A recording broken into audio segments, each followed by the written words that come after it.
It was only for like 10 minutes. People really didn't miss much. Okay, video is on. Hello, everybody.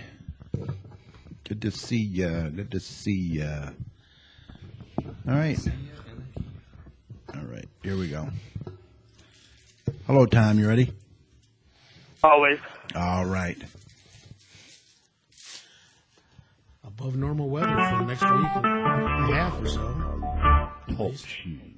Recorded live. Somewhere here.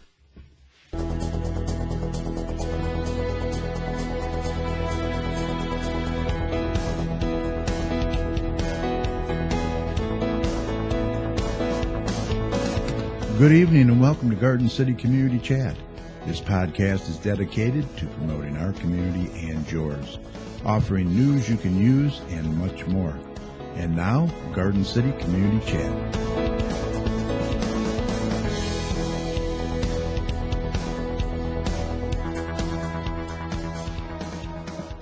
Well, hello, Garden City. Hello to our neighbors in Westland, Dearborn Heights, Inkster, Redford, and Livonia. Thanks for joining us tonight.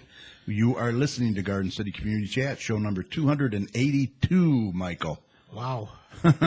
For March 10th, 2016, this is Garden City's only live podcast where we share news you can use and promote our community and yours. I'm your host, Kerry, and joining me tonight is our favorite weather guy, Mr. Dr. Tom Iwinski. Tom, how you doing? I'm doing well, but how are you guys doing? Awesome, awesome. And also joining us is former Garden City Councilman, fellow Kiwanian, fellow commissioner on the Commission on Aging, and longtime resident of Garden City, Mr. Mike Jones. Mike, how you doing? Excellent, Kerry, but I am getting better. Hey, we have a great show for you tonight. Not that all of them aren't good, but tonight we welcome back to the show Brenda Knezek. Or better known as the Butterfly Lady. I like to call her the Butterfly Lady. And also owner of the real jewel in our area, Brenda's Butterfly Habitat. Just a great place to hang out, and we'll get to know where that's located and everything else about it shortly. You don't want to miss that. And then we are also happy to have with us our best guest ever, Senator David Knezek is here in the house. It must be a low bar. Isn't that what you told us last time? Yeah, I try to tell you. Yeah. I'm still looking for the check. Oh, jeez.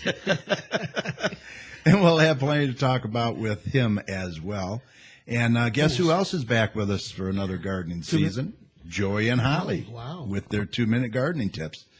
Getting close to that time of year. I know with this warmer weather, people are eager to get out in their gardens. Looks like we have a lot to get to, so please sit back, grab your favorite beverage, and join us for the next 60 minutes or so. Should be a good one. By the way, if you guys are thirsty, we have a refrigerator there. You can get water or pop, whatever you want. I just want to mention our guest for next week's show is going to be Mr. Tom Borg, who owns Tom Borg Business Consulting and Training. He'll be back to talk about marketing your businesses, how to advertise, and get more customers in your store. He's a real good speaker, right, Mike? He is very good, and a lot of what he has to say I thought was very applicable to civic organizations like our Kiwanis. Because those marketing ideas could be applied to them as well. Yeah, he is. He's a very good speaker and shares a lot of information with you, folks. So we'll look forward to that. We're also working on finalizing dates to have Wayne County Commissioner Glenn Anderson here. And from Stiggy's Dogs, Senator Donna Fournier, she wants to come back. Love Donna. Yeah, Donna's awesome. She wants to come back and talk about the Veteran Service Dog Bill that the Senator got passed, and it's now law. Also training the service dogs for our veterans. Also, Dr. Fisher and his daughter, Dr. Novetsky from Fisher Family Dentistry right here in Garden City would like to come on the show and discuss dental health, cosmetic dentistry, and all that they have to offer. And last but not least, retired Observer newspaper editor and now candidate for Wayne County Commissioner Sue Mason would like to stop by and visit. So a lot of great shows and guests coming up, and you can keep posted on who, when, and where, when they'll be on by going to our Facebook page at facebook.com/GCChat. 2016 is going to be a big year for us here as well. First, we're going to be celebrating our 6th year of being on the air here at TalkShoe, and that takes place on June 9th show. And then on July 14th, we're going to celebrate our 300th show. Wow, it seems like we just celebrated 200, don't it? Yeah, I can remember it well. Yeah, 300 show, and we look forward to that. Look for more details about our 300 show celebration as we move forward.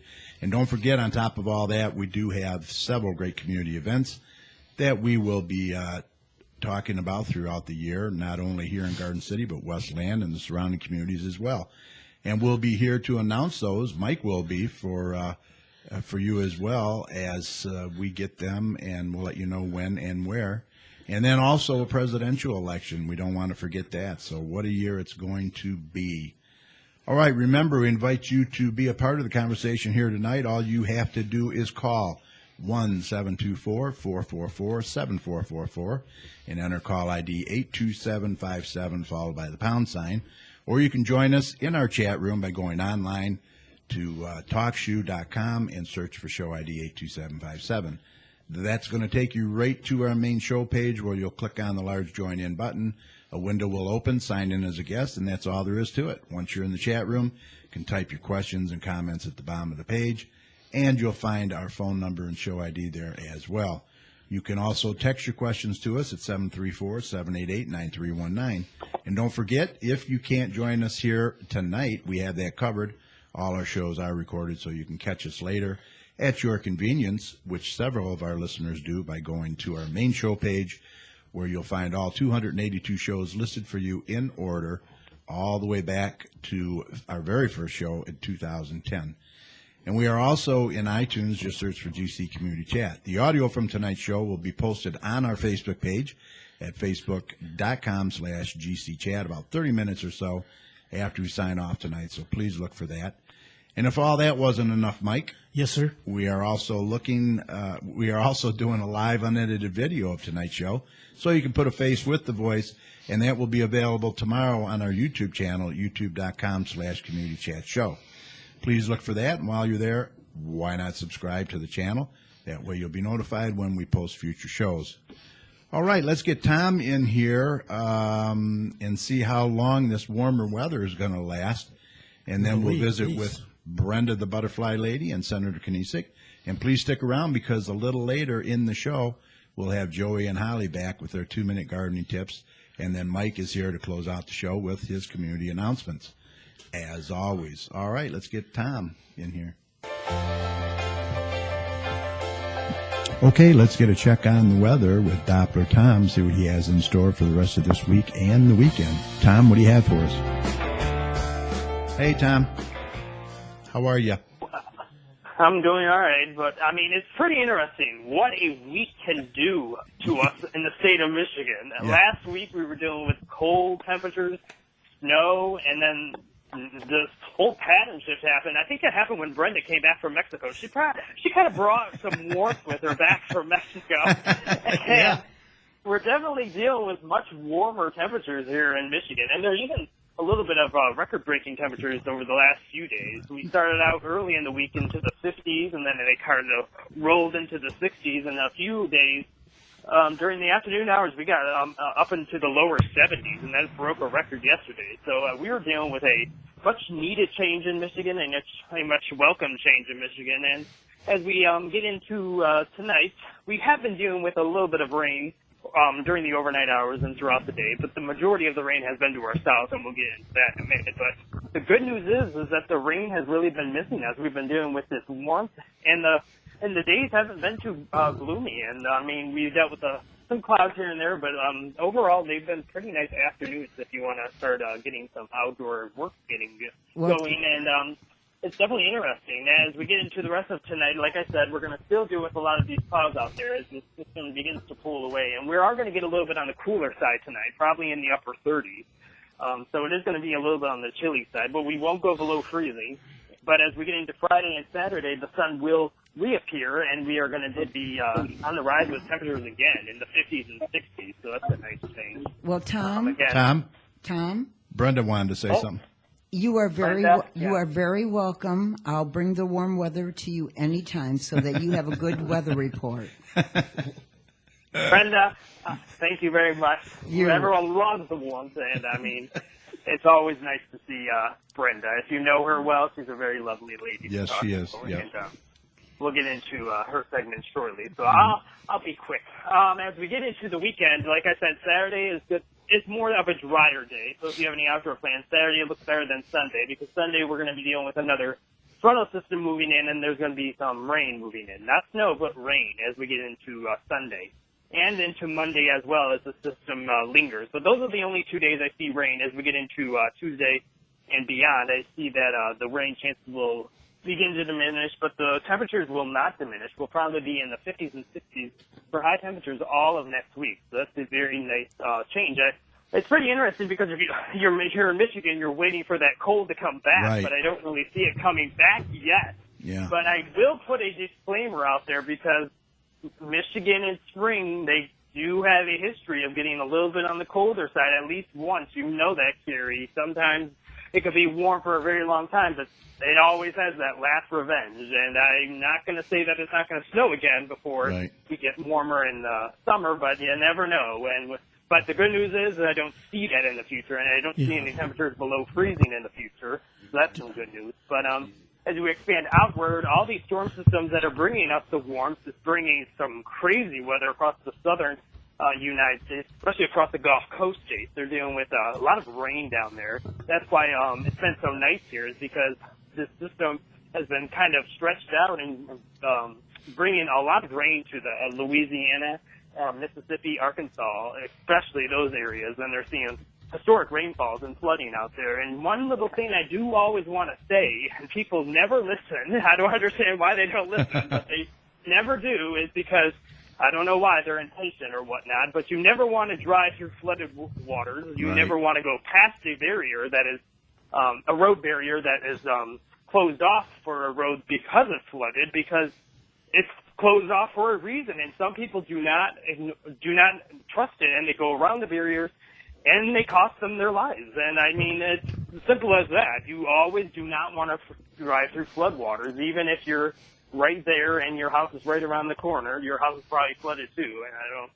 What do they say? I always want to recommend never drive through flooded roadways, even if you think that you could get through it, because sometimes you can't, and you don't know what's under that water. So I just wanted to always reiterate that, because people do it, and there has been fatalities over the last few days because people do not listen to those rules. And unfortunately, that will continue into tonight. The rain will continue across much of the southern United States.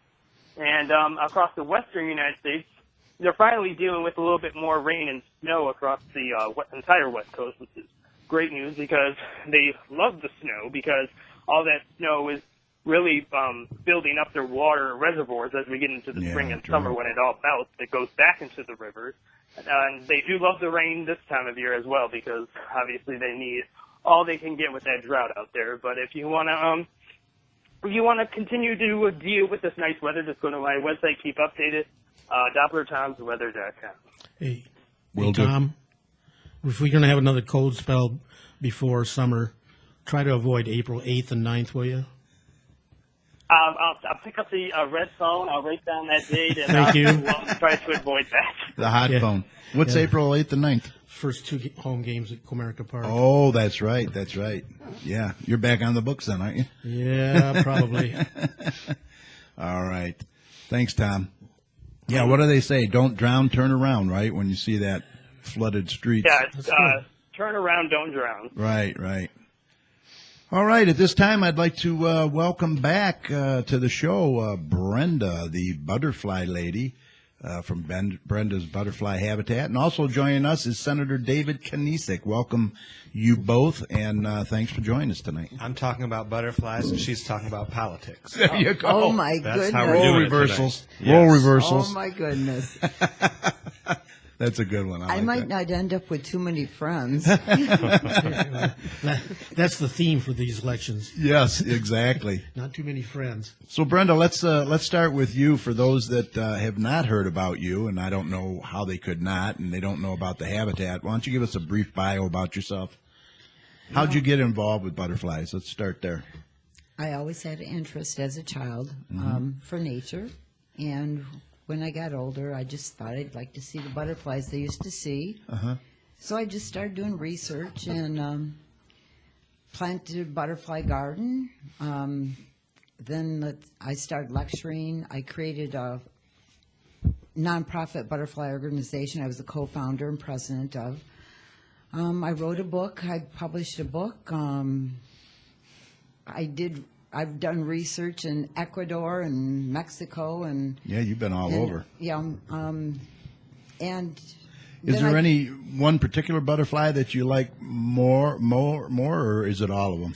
all of them really, but I'm also for the University of Kansas. I'm one of the Monarch Watch conservation specialists. So, Yeah, Monarch is declining, isn't it? right, and so the 3 countries in North America have been working on this since 2014. Well, actually, that's when President Obama and the Prime Minister of Canada and the President of Mexico all met in Toluca for the the summit, and Okay. their plans to help reestablish the habitat for the monarchs because their numbers had dwindled so badly. Mm-hmm. So, even though I love all the butterflies, I'm really trying to help our monarchs so that I already have great grandkids, but there's many generations of kids will not see the migration if we don't do something to help them now. It's just something about butterflies, too. They're just, I don't know what it is, watching them, and it's just relaxing even to watch them. It really is. It is. And in the butterfly house that I created, this will be my 5th year. Really? 5 years already Yeah, there? yeah, this Oh, will be my my 5th gosh. year. And it's located on Merriman at 6414 Merriman Road in Westland, Michigan. It looks like it's in Garden City. But Yeah, right on the it's- border there. And it's at Barson's Greenhouse. Yeah. And they sell the majority of the plants that I have in the butterfly house, and they are pesticide free. And I give away usually between 10,000 and 15,000 caterpillars each year for people to take home and raise, and teachers. And several years, Cranbrook came and got them from me. But in my butterfly house, they're native species, which most just have the butterflies, but the whole life cycle goes on in my butterfly house, so I can educate people about the species we have in this area and how simply to get them in your yard by just planting the plants that the butterflies lay their eggs on and the caterpillars feed The on. milkweed. Milkweeds for Milkweed. the monarchs. Yeah, we definitely need to get everyone in North America to plant milkweed for the monarchs, but other species use other host plants. Let's talk about the habitat. Now, this was a real dream of yours, wasn't it, to build that? Yeah, I wanted And you to did that with educate. your own money, didn't you? Yes, I did. But Yeah. Barson's was gracious enough to let me use their land to build it on. Right, because it's a good size. What size is that? It's Roughly. 31 feet wide by 60 feet long. Yeah, it's nice in there. Yeah. It's like a Quonset almost. Yeah. Kind of Yeah. similar. Now, what happens in the wintertime in there? Is it heated? Any kind of heat in there? No, all these species, because they're native, are in hibernation now. I have a couple Okay. kind in there that overwinter as adults. Okay. And the rest of the species I have in there overwinter in their chrysalises. Mm-hmm. So they're overwintering now, and each year I open the first Thursday of June. That way Yeah, I wanted to get to that too. Yeah. Yeah, when are you going to open now? Yeah. The first Thursday in June. And then I'm open through the first Friday of September. And then the first Saturday of September, I do a tag and release where we tag monarch butterflies and release them so they can go to Mexico. Oh, wow. Okay. Now, I know 1 year that I know of, I mean, you've probably done it you've been there 5 years, maybe you've done it more than 1 year, but you had the butterfly kits.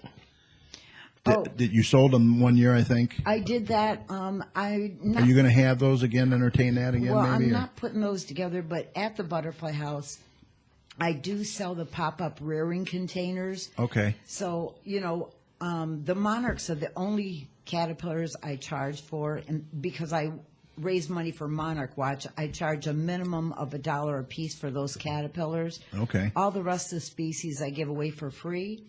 So if they already have something to raise them in, they're fine, but if not, they can buy a pop-up from me, and then if they don't have the host plants, Barson sell the host plants, so we can really put a kit together. Yeah, everything can be done right there, Right there. one-stop shop. Yeah. And oh geez, I lost my train of thought now. Darn it.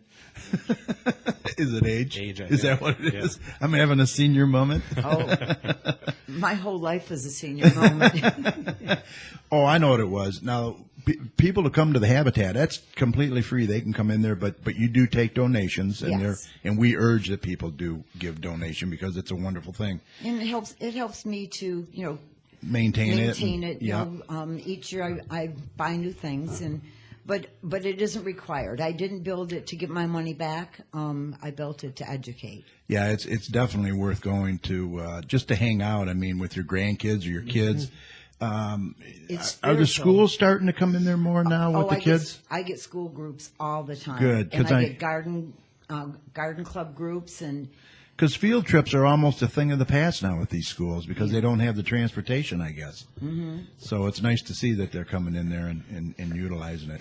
And the teachers, too. Yes, and I mean- it's also a spiritual place. I have many people that have lost loved ones or have, you know, some Just kinda meditate, life-threatening disease, and I keep soft piano music playing, so Okay. the butterflies are fluttering with a nice soft music, and people can come in there, and it's just it's so relaxing for them. That's awesome. You know, Yeah. and I get there's a lot of people will share things with me how it really touches them, and they can feel their loved ones with them. So I get so blessed just by having it for people. Yeah, it is. It's an emotional thing, I know.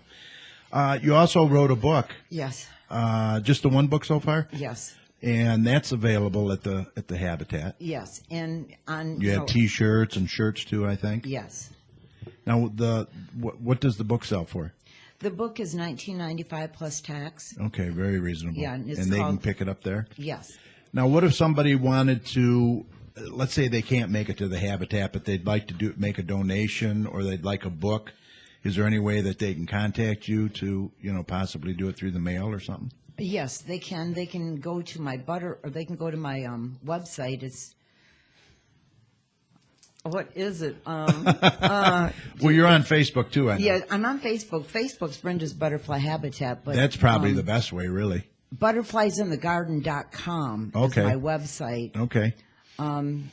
If they're in the area, Mrs. Chat's up here going to take pictures. if they're in the area, they can contact me at happybutterflying@yahoo.com. Okay, And they yeah, can come- email you They probably can be come best. to my house and buy you're right in books or Westland, any of my- right? Yeah, buy books or any of the supplies. Okay. But my book is called Learn About Butterflies in the Garden, Okay. and all but 5 of the species are species that are in this area because I have done research throughout the United States. So there are 5 other species that are more southern species. Okay. Now, I did want to get into the bill. There's a Yes. Senate Bill 812. Yes. And you want to explain what that's all about? This is interesting because I didn't know Michigan didn't have an insect, and I didn't know that we were one of 5 states that don't have insects. One of 3 states. Or 3 now? Yeah. Okay. Yeah. Google needs to update their stuff. Yep. Michigan is one of 3 states that does not have a state insect. Uh-huh. So Senator Marlowe introduced the bill. Mm-hmm. It's in committee right now. It's Senate Bill 812, like you said, and it's to make the monarch butterfly our official state insect. Okay. And we feel with if that bill passes, that will bring more awareness to the monarch, which is in desperate need. We need as much, awareness as possible, as I had mentioned before, so we don't lose the migration. Well, Senator Knezek here has a little bit of pull in Lansing, Yeah, so. and he told me that if the bill comes, that he will vote for it. So thank you Good, so good. much. My pleasure. Yeah. And you have something for us to sign, too. You Yes, want I us have to a sign. petition. Anybody that wants to sign this petition can Yes. get a hold of you as well. Yes, That is for that is saying the that, legislation. Right. Yes, and anyone can write their senators, their representatives, and let them know that they're for this and why they're for it. We have a school over in Kalamazoo that's made an appointment with their representative in April, and the school, all the kids and teachers have written 900 letters. They're personally Really? taken up to the Capitol in April to give to the representative on that date. But That's awesome. yeah, and the website, MichiganMonarch.com, there's links to the petition online. There's links to the legislature where you can go to the committee that's working on The committee is the Senate Government Operations Committee. Okay. And you can go there and you can write all of the senators that are on that committee and tell them why. But there's all sorts of resources on there about the petition. Okay. So, So how can we ourselves help increase the monarch count? I mean, simply by planting milkweed? Oh, yes. Or is there more than that we can do? well, the very least, just plant milkweed. Pesticides too, probably. Oh, are not good. pesticides! They kill our pollinators, our bees, our Yeah, butterflies. the bees even everything. are really hurting, aren't they? Yes. Yeah. Yeah. That might be the next thing you have to do. Yeah, well, in the reestablishing of the habitat throughout North America, that's going to help our bees because they'll not just be planting milkweed, which the bees do pollinate the flowers, but also wildflowers, and that's going to help all of our pollinators by helping the monarchs. Okay, I got you. Yeah. Wow. But yeah, and if anybody wants to raise monarchs, like I said, I usually give of just the monarchs at least 6,000 of those caterpillars away each year. Or if you have milkweed in your yard, you can just go out and look for the eggs or the caterpillars and bring them in and raise them. Yeah, they probably need to come and see you to know what they're looking for, so you Yep, can show and them I what to can look show for. them, yep. Yeah, the I sure eggs are can. usually on the back side of the leaves. Well, a lot of the books say that the eggs are on the underside of the leaf, but they're on the underside, the top, the stem, and in the flower buds. oh wow, So they're everywhere. wow, Yeah. wow, that's cool. And a monarch, I mean, what's the life expectancy of a monarch? All From of the birth. generations until the last one that migrates down to Mexico, they live approximately 2 to 6 weeks. Okay. The last generation that goes to Mexico, they live 8 to 9 months. Wow. Wow. So, right when I was down there, Yeah, you just recently got back from Mexico and went to the sanctuaries. and when I was down there, they were mating. So some of them, we believe, have started their trek back up here.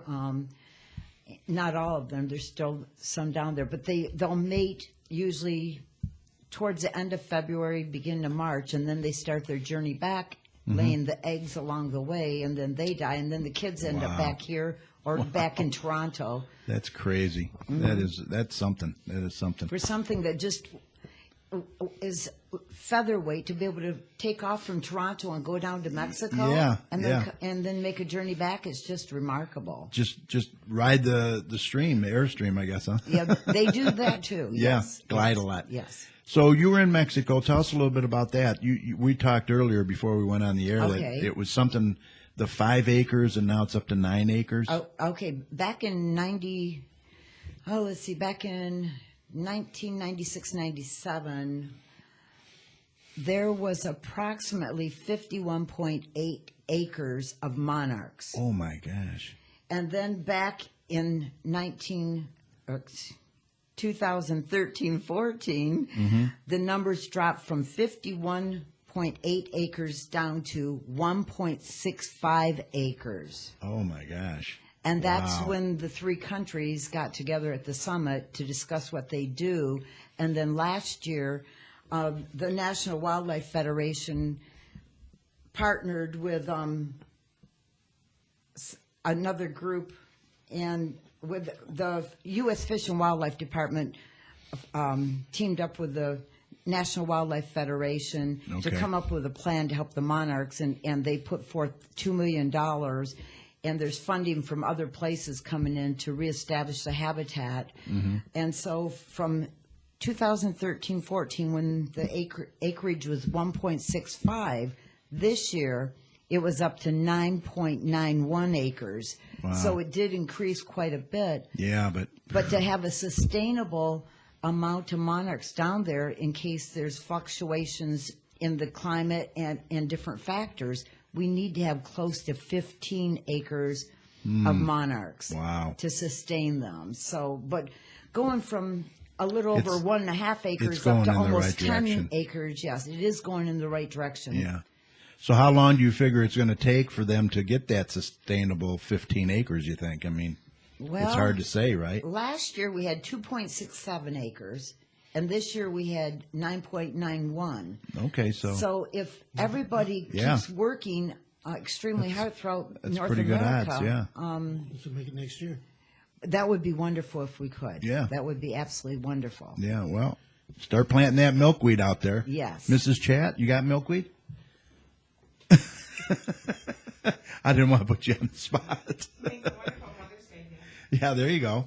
There you go. Yeah, if our boys are listening, Mother's Day gift. Yep, and I recommend swamp milkweed. That's a terrible Swamp name. milkweed. A lot of people are now calling it rose milkweed, so it has a nicer Oh, name. okay, okay. But the swamp milkweed can be planted in the shade, in the sun, in wet or dry. Oh, And okay. it It's pretty hardy, isn't it? Yes, Yeah. and it doesn't have underground rhizomes. It's perennial. So it's not invasive. Right, and if you, That's a big thing today, man. yeah. If you don't want more plants, when it gets to seed pods, you throw them away. Oh, okay. I So got you know it germinates like most plants with seeds. And Joe Barson has all of that. Oh yes, Whatever you need. yes he does. That's cool. So something else happened at Westland City Council too. You want to tell us what happened there? Oh, that was yes. kind of exciting, huh? Yes, I presented a resolution for our city, for my city, Westland, to support the monarch as our state insect, and they voted on it, and they have signed the resolution, so we have the city of Westland On board. to support the monarch butterfly. And That's then, cool. the mayors throughout North America have been asked to take a pledge to support, to put in a habitat for the monarchs and also educate people about the monarchs. And so Mayor Wild he has coffee hour, and Yeah. I went and he said, "Oh, Brenda, I need you to help me with this." I signed the pledge, so I'm working with the Parks Director, John Adams, and we're going to be putting in a monarch butterfly habitat at Jefferson Barnes Community Vitality Center. Cool. Yeah, my buddy Hank Johnson out there. Yeah, so we'll probably break ground in April. He wanted to know, John Adams wanted to know when I'd be back from traveling so that I can be there for the ceremony. Very cool. So We got to get our mayor and committee on board. And- Get them to sign. anybody that is in the surrounding area, check with your mayor to see if they've signed that pledge. And if they haven't, tell them you'll help them. And if you need help, get a hold of me, and I'll give you the plans I gave to our city. Right. Oh, yeah. Somebody just put the link, I think, the petition site link in the chat room. So you can go to that and sign it, too, I guess, online. That's cool. All right. Thank you, guest 3. Appreciate that. And then Glenn Anderson, Commissioner Wayne. Oh, yeah, that Wayne was a County surprise. Commissioner. I'm reading my email today, and I saw you posted that on Facebook. yeah, I get an email. I got an email today from Wayne County Commissioner Glenn Anderson, and he said that I could add his name as supporting the monarch as our state insect, and Cool. so So- I was quite surprised to get that email from him. So the ball is rolling, Yes. and it seems like we're going in the right direction. So that's cool. And we will sign that petition for you. So once again, tell our listeners where the habitat's at again. Give them that address, because this is a real jewel in the area. People need to go there and check it out. Oh, okay, Brenda's Butterfly Habitat is at Barson's Greenhouse, and that's on Merriman between Ford and Warren. It's at 6414 Merriman. And the hours of operation are 10 to 4, Wednesday through Sunday, and it opens the first Thursday of June through the first Friday of September. Okay. I am only there on Thursdays, Fridays, and Saturdays. Okay. So those are the only 3 days that caterpillars are given away and merchandise can be purchased. Okay, cool. Send me that information if you can, and then we'll announce that too, the hours and when you open and that. Okay. Okay, thank you. And get that promoted. So Oh, I just wanted to mention, Yeah. this Senate bill wasn't my idea. Okay. A lady, and I want to give her kudos, a lady, Karen Broad in Kegel Harbor. It was her wow. idea, and it was in the Oakland Press, and she's on a Facebook page that I belong to, and I seen it as soon as she had said that she was going to try to do this, and I jumped on board, and so I've been fighting very hard for this. Oh, cool. So I don't want to take all, the credit all. I have been working hard. Yeah, well, I know but you're a there's- hard worker. There's that's for several sure. other people that have been working hard, so I just wanted to give Karen kudos in case you're listening, Karen. She probably will later. Mm-hmm. That's awesome. Let's see. Somebody wrote something in here. The first pledge was for citizens to make monarchs a state insect. And then here's the link to the mayor's monarch pledge. Okay. All right. Great. Thank you. Appreciate that. Anything else you wanted to cover while you're here? Did I miss anything? I don't think so. Mike, any questions?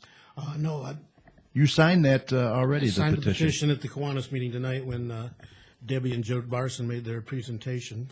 Did Debbie One go of the with guest you? speakers. Is that what happened, or how did Debbie get that? Debbie Barson? She joined this butterfly organization I co-founded. Okay. And I know I had a lot of the forms there I was given to people, so she must have picked one up okay. at the last meeting. But she didn't go with you to Mexico. Oh, no. Okay, because I know you went with other ladies there. I saw. Yeah. Yeah, the video where can they see that video on your Facebook page, right? Yeah, on Brenda's Butterfly Habitat, on Okay. Facebook, Brenda's Butterfly Habitat. Yeah, you got a lot of interesting stuff on there. Yeah, so. I educate people about. Right now, it's been a lot of conversation about the monarchs, but I do normally educate on all sorts of butterflies and moths. Mm-hmm. And What would be the next species of butterfly, would you say, after the monarch that is probably hurting a little bit? Any or no? well, there is the Carner blue, but that's federally endangered, so it is prohibited for individuals to touch the eggs, caterpillars, chrysalises. Wow. Federally protected. Yeah, and several years ago, I did work with the U.S. Forestry Department in the Manistee National Forest. Over, I think I was in White Cloud or the Baldwin Ranger Okay. Station, and we were reestablishing habitat for them.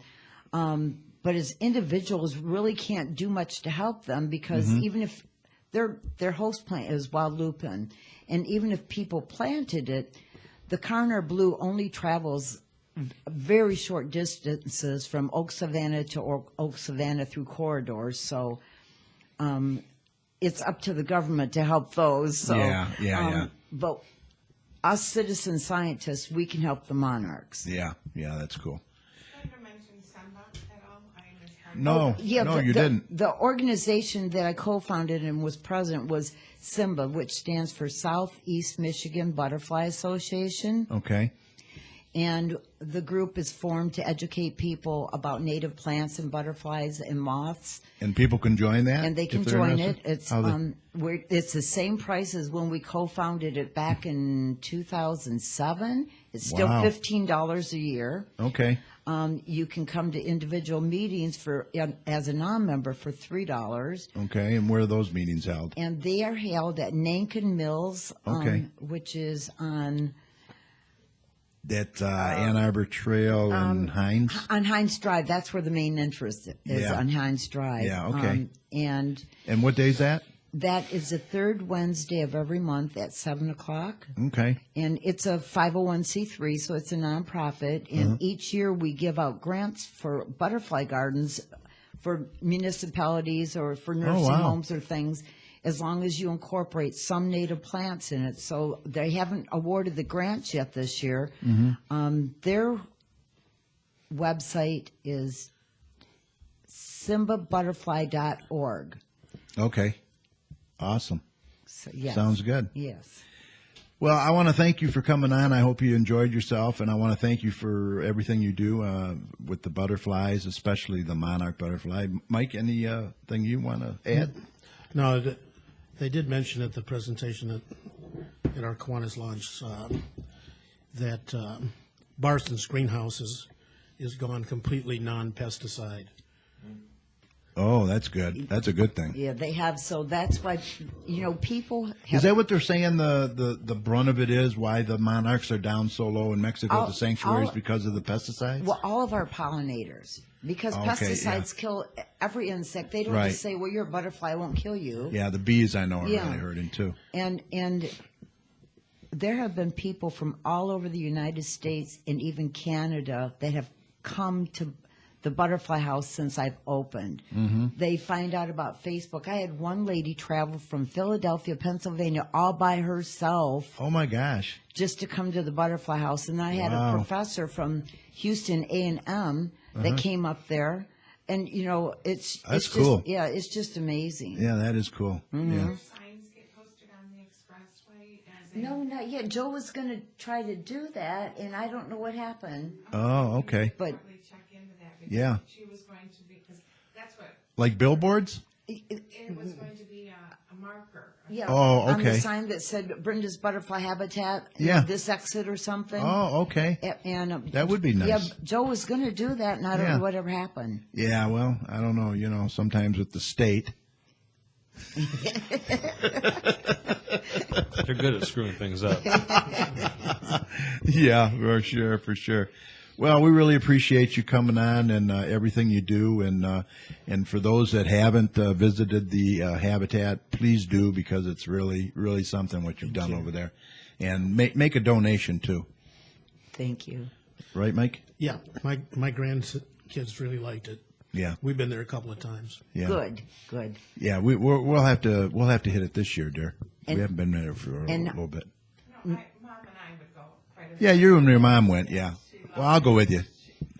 And I've been there though. and it's so much fun being a little kid getting the caterpillar Yeah. and going, do you want to pet the caterpillar? And here I am, great granny, and I'm just, here you go. Oh, I just lived my second childhood, and I have a ball. So they got to make sure when they leave, they brush themselves off, right, a little bit, Yeah, we don't want, if the butterflies do leave, it's okay. because they'll land right on you. But with regular butterfly houses that import their species, they're not allowed to let any of their species out, because in case there's bacteria Oh, or yeah. some type of a parasite on it. Right. But since ours are native, Yeah. we're not introducing anything that is foreign to this area if one of mine do escape, because they're from this area anyways. That's where they Right. came from. USDA choice. Yep. Yep. I know we went to one. Remember the butterfly when we were on vacation? I don't know. Branson, and it was the billboard that. And they had the blowers, remember? Mm-hmm. Real hard blowers blew on you when you come in and went out to make sure that there wasn't any butterflies on you. So, yeah, pretty cool. All right. Well, thank you, ma'am. You're welcome. To stick around for the rest of the show and listen to the senator coming up here now. Okay, I can't wait to hear what he has to say. All right, Senator, you're up. What's up? Well, it's been a little while. We're going to touch on the primary election shortly. Get your thoughts on Oh, that. I can't wait. I think that the biggest item on your radar right now is the sad news we found out about the deplorable conditions at the Grand Rapids home for veterans. Right.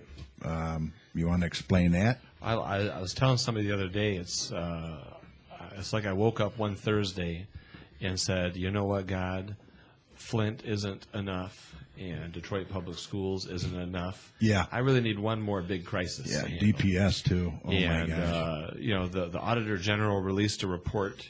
It's about 3 weeks ago at this time, talking about the Grand Rapids Home for Veterans and what's happening over there. And what we've learned is, amongst other things, 90% of the cases of abuse are going unreported and not being taken care of out there at the veterans home. 81% of the time, the home is understaffed. Sometimes up to 22 people not showing up for a given shift. And how many veterans? There's about 400 veterans at out the there. home out there right now. Multiple problems with billing and prescription drugs either being filled too soon or too late. We've got $283,000 worth of past collected payments. We've got $800,000 of insurance payments that weren't billed for by the home. The home has told us that those $800,000 are just basically gone at this point. Not able to recover it. No tracking or accountability system for the donations that are coming in the door.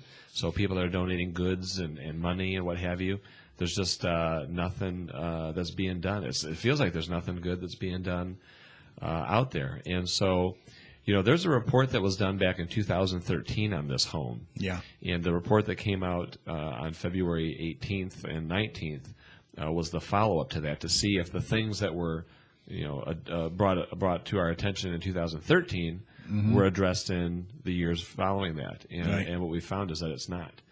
And so less than an hour after the report came out, the director of the Michigan Veterans Affairs Agency submitted his resignation to Governor Snyder. Jeff Barnes, right? Yep, Jeff Barnes is his name. Yep. And I told folks I welcome Jeff's resignation. Absolutely. But it's not going to fix anything. No. Right? And so we launched a series of hearings legislatively to kind of get to the bottom of it, bring people in, give them the opportunity to testify and learn more. And I know we're going to be bringing a legislative fix to the issue as well. But just incredibly disheartening. I mean, you hear the stories and, you find yourself wondering how we could fail that badly. I was shocked to find out, we were talking earlier, we have over 600,000 veterans in Michigan and only 2 homes. Right. That amazes me. Yeah, so we've got 660,000 veterans in Michigan. Yeah. The home in Grand Rapids and then a home in Marquette. And how big is that one, do you know? Less than what we have in Grand Rapids. Wow. Yeah. And so, for the folks who aren't aware, there are multiple veterans facilities, if you will, across the state. So if you think about the hospital in Ann Arbor and you think about the Dingle Medical Center downtown Detroit, those are federal VA centers. The home in Grand Rapids and the home in Marquette, those are state-based and state-managed centers. One of the biggest problems that you're kind of getting at right there is, you go to Wayne County, which is the highest number of veterans in the entire state, 100,000 veterans in Wayne County, and there's no home there. And so of those 400 people that are out in Grand Rapids, a good chunk of them are from southeastern Michigan. And so, to me, it's twofold. One, it's taking spots away on the west side of the state from people who are from the west side of the state, and it takes people on the east side of the state away from their families. Yeah. And so when I've gone out there, and I've been to both homes, going to be going to the homes again here shortly, unannounced. Good. I'll be looking forward to that. Oh, I am too.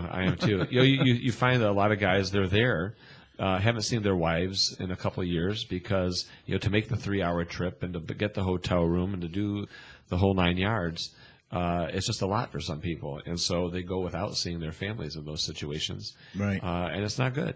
It's not good. So we're going to try and get a home around here somewhere, maybe? So that's something I've been pushing for, I think, really going back to my first year in the House of Representatives. Yeah, I can remember you talking about it. And there's multiple ways to look at this, Carrie, and I think that's important. The home out in Grand Rapids, there's a tremendous historical element to it. It's from 1885. It was built in response to the veterans of the Civil War camping out on the front of Michigan's Capitol building, protesting because they weren't getting their pay and their benefits that they had earned from the Civil War. Isn't that something? So the state built this Grand Rapids Home for Veterans out there in the 1800s. My gosh. It's still there, as we know today. Wow. It's a big building. It's a hardened structure. You go there, you live there, you stay there. When you talk about nursing care, and the homes are nursing care, assisted living, domiciliary care, the sort of direction that we're heading in from a healthcare perspective is what can we do to keep people in their homes and in their community instead of uprooting them and putting them in a facility. And so across the state of Michigan right now, we've got a number of programs called PACE programs, where truly it's kind of cool. The veteran or the nursing home patient, if you will, they're living at the home that they've always lived in. 7 o'clock in the morning, the little fleet of buses go out and pick everybody up from their home, almost like you pick a student up for school. Yeah, shuttle-like. Bring them into the facility, and you get your breakfast, your lunch, your dinner, you get your health care, you get your recreation, you get the whole wraparound services that you're looking for. And at the end of the day, you're one-stop shop. You're brought back home. And so your friends and your family, everybody's able to visit you at home. That's cool. And what you see is that the results are astronomical simply because you're keeping people in an element that they know and they're comfortable with. And from a cost perspective, this is what I think is so important. The home out in Grand Rapids is huge, 400 people. It is really difficult to manage and be accountable to 400 people. The federal VA is saying that they want to have these homes between 100 and 150 people moving forward. It's easier to manage. Easier to manage, yeah. Makes sense. I could build one hardened structure home, like out in Grand Rapids, for 150 people, and it would cost me $30 million to do the home. Okay. I could build one PACE program where we bring the people to and from for $6 million. Wow. For the same number of people. That's pretty damn cost effective. If there was an existing structure already there, Yeah. $3 million. Wow. So let's say it's 6. I can serve for the same $30 million as I would for 150 people in a hardened structure, 5 times the number of veterans. Wow. And it then allows you to, again, sort of dot these homes all across the state of Michigan so that people are being kept closer to their families, closer to where they grew up. That's a wonderful idea. Yeah. So where do we stand with this PACE program? I mean, PACE is still, it's one of those things where it's still in its, I don't want to say infancy because it is a proven model. Okay. But I mean, you're talking about a major shift in the delivery of healthcare. Yeah, that is. And that always takes a long time to get people accustomed to and comfortable with and what have you. Right. And so what I've simply said to the governor and other people as we move forward, we can't put these blinders on about how we want to be able to serve the veterans community. We need to be nimble. We need to be talking to everybody. We need to acknowledge that the needs are different. If you're from Vietnam or Korea or Persian Gulf or Iraq and Afghanistan. they're very different. Very different. The way we communicate to one another is different. The things that we value at our points, different points in our lives are different. And so I just simply ask that we be flexible. I'm a big proponent of the PACE program. I've seen what it could do in different places across the state. Ingham County's got a great PACE program. There's a PACE program of southeastern Michigan down here. I think that, again, from a cost perspective alone, I want to be able to say it serve the most amount of veterans in a quality way. Yeah. It's almost a no-brainer. Right. I mean, Definitely. most things that are a no-brainer in Lansing tend to take forever. exactly. Exactly. Because there aren't that many brains in Lansing. Yeah. The capital is full of no-brainers. Yeah. I like that. What's the Yeah, that's good. what is the situation with homeless veterans? Pretty bad. Yeah. So 1 in 4 or 1 in 5, depending on how you look at it. So between 20 and 25% of all homeless persons are a veteran. And in fact, when you look at the statistics, what a trigger might be for becoming homeless, being a veteran is one of those triggers. Yeah. And so, I made a very public statement the other day when people were talking about the refugee crisis in Syria and the refugees coming to Michigan. So many people spoke out and said, we cannot accept any refugees while we have homeless veterans on the street. I'm not somebody who thinks that it has to be a one or the other question. We should be able to do both. We're the United States of America. And so what I have done is reached out to folks within what we call MISHDA, the Michigan State Housing Development Authority. Lieutenant Governor, this is a big issue for him. I will tell you, Lieutenant Governor Calley and I, we're on opposite sides of the aisle, but we have really found a great opportunity on veterans issues to work together, and I really appreciate that. That's cool. So MISHDA, we've got 2 facilities that we're kind of keying in on right now. You've got Paquette Square in downtown Detroit, and you've got Silver Star, a facility out in Battle Creek. Silver Star in Battle Creek has eradicated, essentially, homelessness in the Battle Creek area, and they're starting to expand My hometown. that service area. Wow. And so, sometimes people want to come at it from it's the state's opportunity and obligation. Some people want it to be a private answer. To me, this is a really good opportunity for a public-private partnership. And so I've been meeting with people who go about the business of raising the capital to build the facilities, the investors who want to invest in the veterans, and the state who has land and property that they can make available to those investors to build the facilities. Silver Star, we're getting ready to go tour up here in a couple weeks. They had 1, 2, 3 stages of their development. They're in stage 3 right now, and like they said, they've essentially eradicated veteran homelessness. Wow, and that's it's really so funny when you talk to people around the country, Louisiana, North Carolina, different places in Sacramento, California, who have gotten rid of not just veteran homelessness, but all homelessness.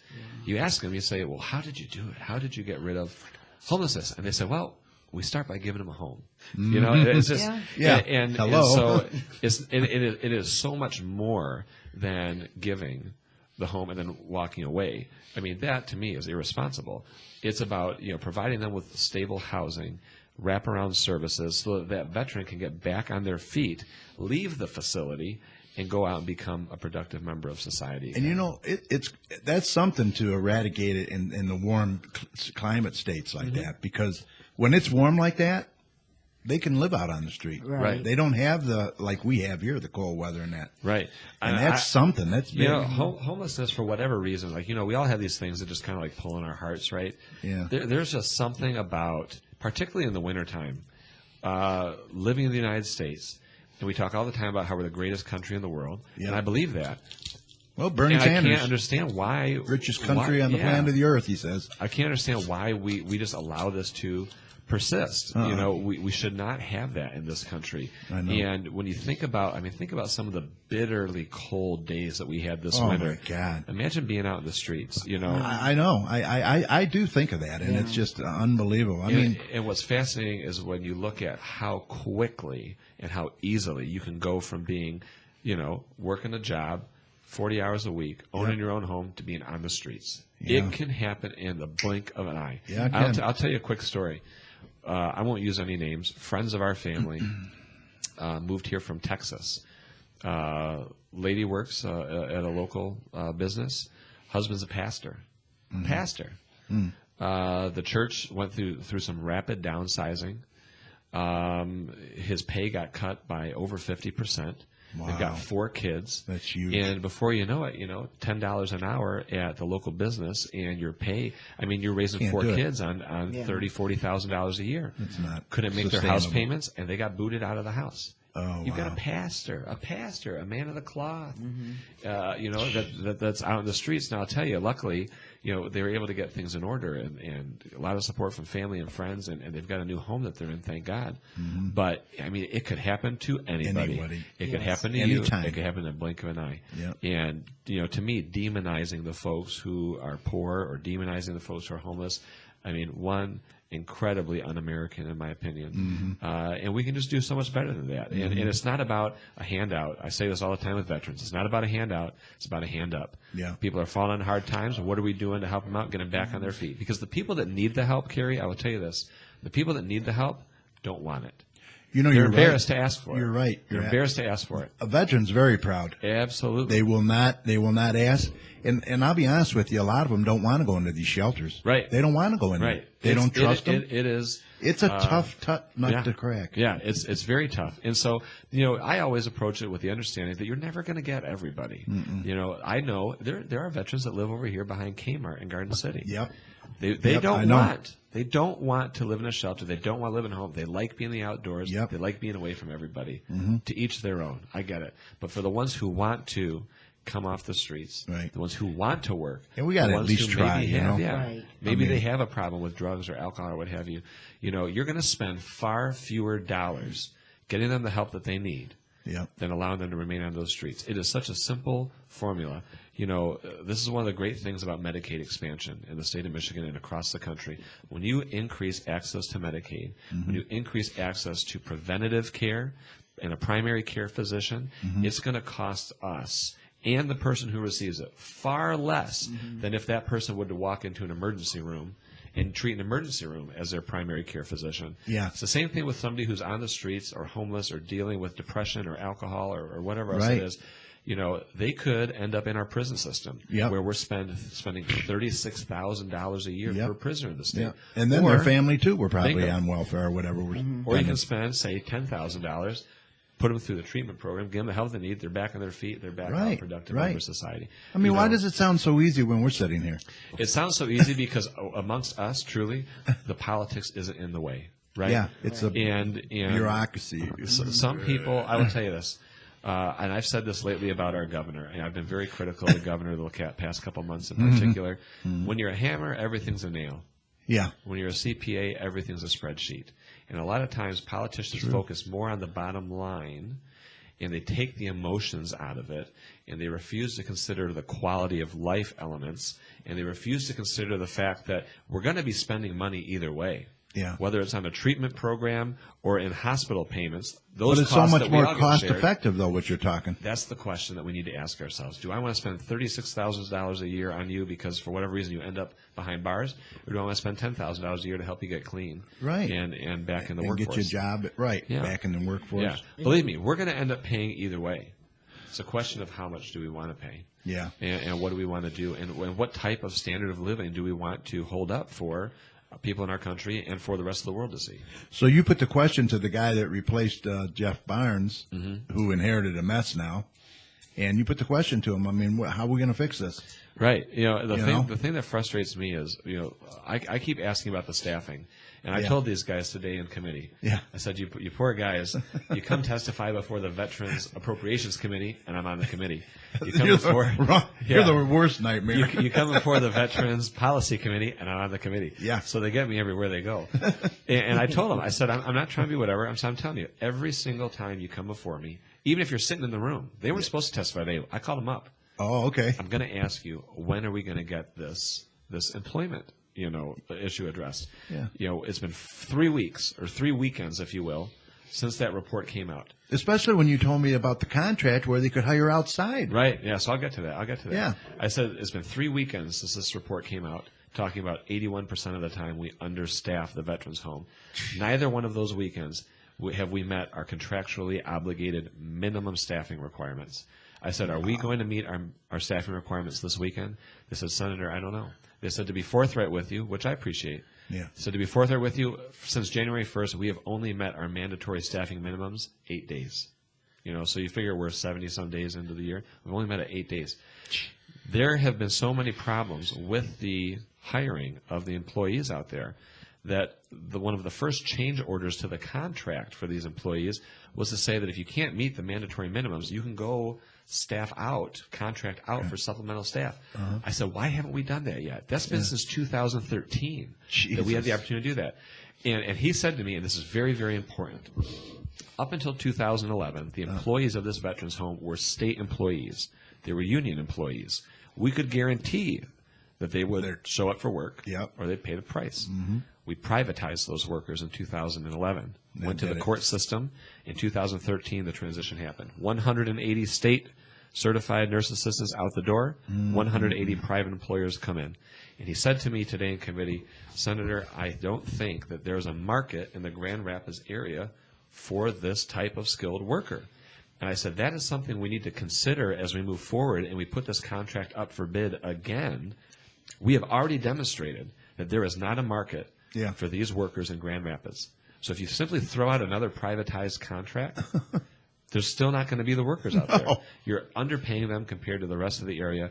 We need to truthfully, we need to let an employee workers union bid on the contract again so that they can get the minimums in there. There was never a problem, to our knowledge, meeting staffing requirements prior to the privatization. Now, how would you go about getting the union to bid on that again? They're going to have to open up the contract to bid again here shortly. The contract is up in September. You think so they're going to be happen? issuing? Oh yeah. I mean, they've got no choice. It's got to. They're going to issue an RFP, a request for proposal, and everybody's going to have the opportunity to bid again. I will raise a fit if this same company even thinks about applying for the contract again. Yeah. And this is what I tell people that we need to consider. And I'll tell you this. I don't even beat that privatization drum that hard in Lansing because I don't want it to become politicized, and that's kind of the route that ends up taking It on. could, That it takes on. Yeah. We just need to have quality people. I don't care who it is. Give me quality workers. Right. And this conversation about And pay them a decent wage. Yeah, there was a deputy That's a director. tough job, I'm telling you. A deputy director of the Military and Veterans Affairs Agency said right after the report came out, this contract is still a good contract because it saves taxpayer dollars. When you are serving the veterans community, the first question you ask yourself should be, are they getting the services they deserve? Right. Not, are we saving dollars? Right. Truly. Exactly. Truly. No. In Bottom my line, experience, man, that's in my it. experience, you remember I was co-chair of the Veterans Task Force when I was in the House of Representatives. Yep. I went all across the state, the west side, the Upper Peninsula, all the way up to Copper Harbor, talked to thousands of people on veterans issues. I never heard one person say, we really need to be saving money and pinching pennies. when it comes to veterans issues. It's the one area, truly, where we probably could go above and beyond. Yeah. Nobody would bat an eyelash. Wow. And if you look at the last, I think it was 5 years of Governor Snyder's, he puts together his budget, submits it to the legislature. Yeah. The last 5 years, every time Governor Snyder has asked for money for the veterans, the legislature has not just given him that money, they've given him more. There has never been a time where we have given less than what was asked of us when it came to the veterans. So we already have a precedent for being willing to go above and beyond. Why is it when it comes to the employees at this veterans home, why is it that time or this issue that we're trying to skimp? It doesn't make any sense to me. No.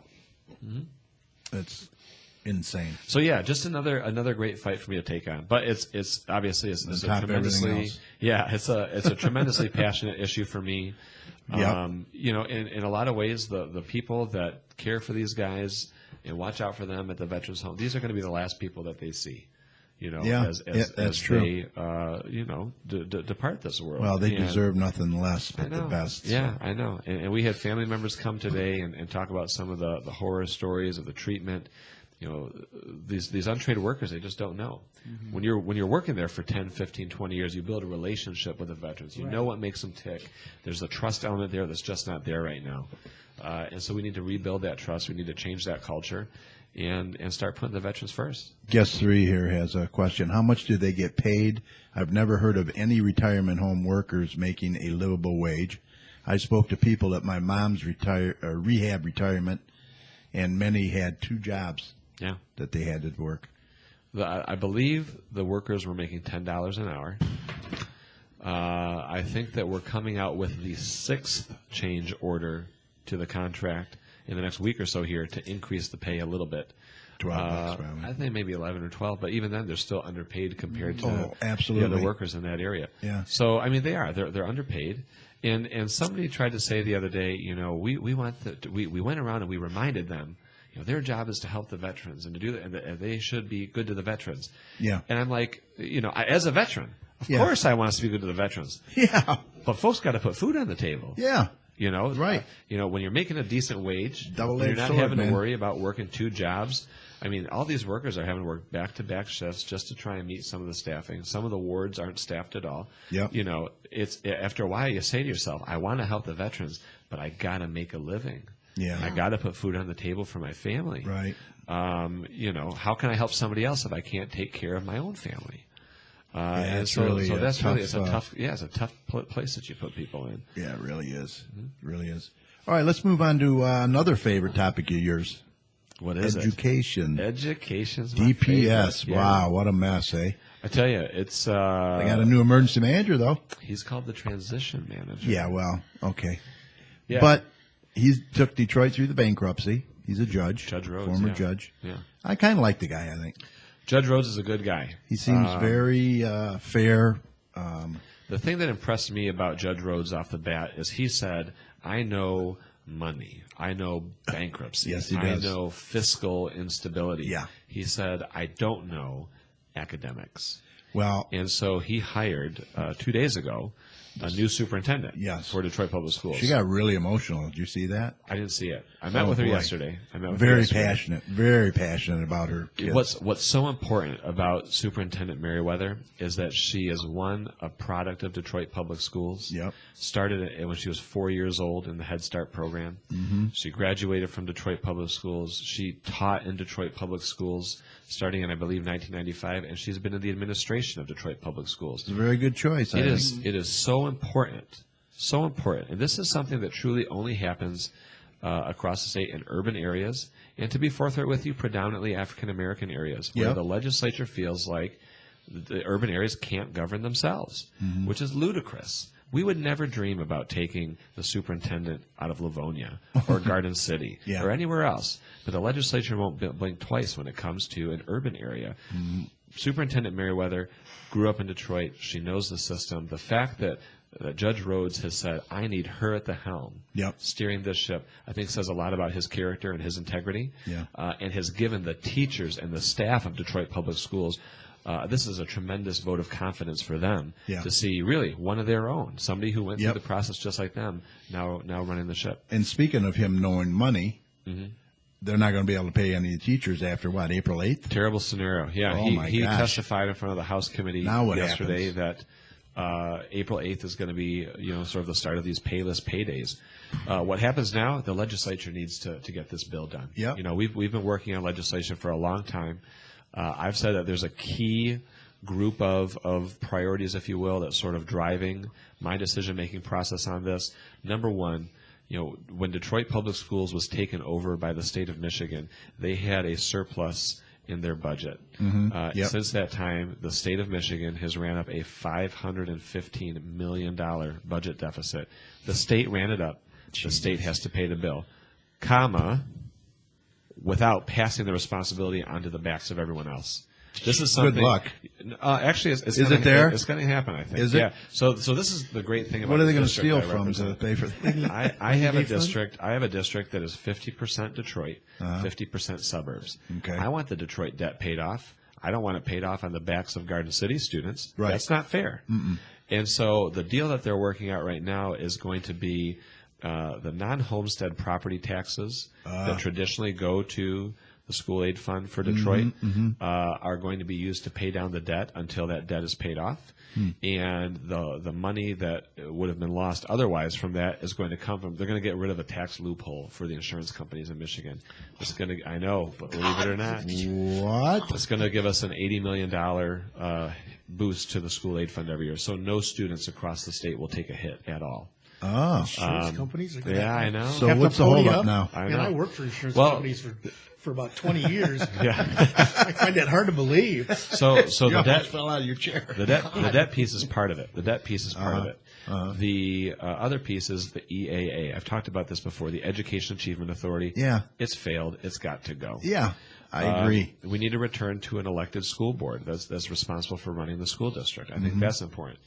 And we need to bring some sort of stability to the opening and closing of schools. And I'll tell you why this is important.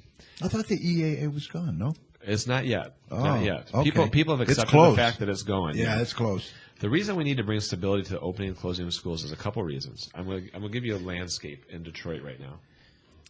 If you go to northeast Detroit, there are 6,000 high school age kids, and there are 2 high schools that serve them. So simple math, 3,000 a pop at each high school. If you go to southwest Detroit, Yeah. there have been 12 schools that have opened and closed in the last year and a half. Zero stability for the kids. If you go to the Woodward Corridor, there are 1,800 high school age kids and 11 high schools Oh, you're to serve kidding. them. If you go to Brightmoor, there is a 30 by 30 block area with absolutely no schools. And so the Where's the balance accessibility, there? there's none. There's none. And No. so there's a component that we're talking about right now that would bring stability to the opening and closing of schools. So you're Yeah. going to have public schools, you're going to have charter schools, Yeah. and then you're going to have this authority over both that There's says quite a few charters in Detroit now, isn't there? there's yeah. there's an equal number of public schools and charter schools Isn't it in Detroit something? right now. Wow. And so the entity above the two would say, if you want to replicate a new school, public or charter, go right ahead. But you need to go to this area over here where we don't have any schools. Yeah. And if you're in an area that's oversaturated through attrition or otherwise, the schools will get shut down so that students have that balance brought in. The other thing that's important about that stability system is that they want to bring in an accountability system that is identical across the board. So public schools and charter schools will be held to the same academic standards, the same truancy standards. Transportation issues are going to be addressed in a substantive way. Yeah, that could be. We do have, and I truly believe this, we have a huge opportunity to turn around Detroit public schools. We have investors who are ready. I mean, I know this for a fact. Yeah. Who are ready to commit millions, hundreds of millions of dollars to do a promise zone in Detroit so that everybody graduating from Detroit public schools can get 2 years of community college paid for. Wow. We do a promise zone out in Kalamazoo and in the Upper Peninsula. Just private donors who say, you know what, these kids are worth something to me. Okay. And I want them to have the opportunity to go to college. We've got people who want to give every student in DPS 2 years of college. How's that So- working in Kalamazoo? Phenomenally. That's what I thought. Phenomenally. And it's just, I think in Kalamazoo, it's one person. It's one private donor who said, Wow. I came through Kalamazoo, I had a phenomenal opportunity, I became a multimillionaire, I want every child to have the same opportunities that I did. That's awesome. Yeah, that's great. That's That is. phenomenal. And so when you address all of these things, I mean, because here's the deal. You can address the balanced budget. You can get that. You can get the schools evened out. What's interesting about Detroit public schools, Garden City, for example, if each student is worth $7,500, roughly $7,500 goes into teaching that child.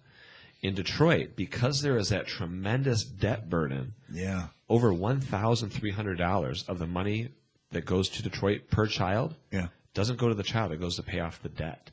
And so when we balance that book Yeah, they're getting short right off the bat, you're going to have an additional $50 million right off the bat Wow. to go into educating the children. And that's going to allow you to address things like poverty. And the thing that I love so much about Superintendent Merriweather so far is she came and she talked to us the other day, and she said when a child comes into school hungry, when a child leaves school on Friday and doesn't have a meal until they come back on Monday, when illiteracy in the city of Detroit is at 46%, parents who want to help their children but can't. There are so many social determinants Yep. that are weighing on the success of that child.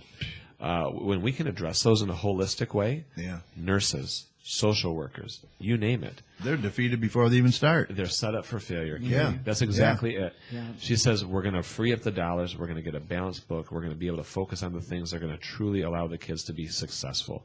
Wraparound services, a robust education system, opportunities. And what's so interesting about Detroit, you've got the whole spectrum. Some of the best schools in the entire district are in Detroit. Wow. Okay, I'll tell you this. I misspoke there. Some of the best schools in the entire state are in Detroit. The top performing high school in my entire district is in Detroit, Renaissance High School. Oh, okay. Nobody comes close Wow. to Renaissance High School.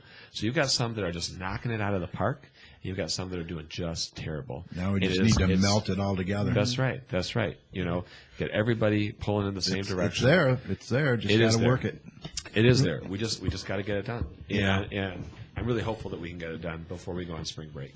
When the That'd be last sweet. time the Detroit public school teachers got a pay raise? Long time ago. 2008. There you go. There you go. I'll tell you another interesting thing about the teachers in Detroit. Each one of them voluntarily gave up $10,000 one year to the school district. Yeah, I heard that on the news. Yeah. Wow. It's the same thing that we've got in Redford Union. It's very smart, though. So what they'll do is they'll pay the teachers so that it won't affect their retirement. But then the teachers voluntarily in Redford Union give back 11% of their salary every year. Every year. So it's just again, dedication. it's just another commentary in the state of education. We keep asking our teachers to do more and more and more with less and less and less. We demonize the hell out of them. We smack them around in public. And you know who you They're know saints. who's hurting. They're saints. The kids. It's They're the the only kids. ones. The only They're ones getting that- the short the end only of the ones that hurt stick. the kids. Absolutely. Every time. They're calling in sick and getting demonized, and the kids are saying, finally, somebody's paying attention to the fact that we got rats in the classroom. Right. Yeah, that's a And whole we're- other story there. I appreciated the fact that situation gave me the opportunity to talk about that, because not everybody gets it, right? Well, some people that I'll talk to will say, well, why aren't the teachers going to work? That's so irresponsible, blah, blah, blah. And I said to them, after This years is the and only years way and they years, could bring attention to it. I said, for years they've been saying this to people, and nobody did anything. This Now is they the got- only way Now they got their ear, didn't they? that we got the attention. And look at it.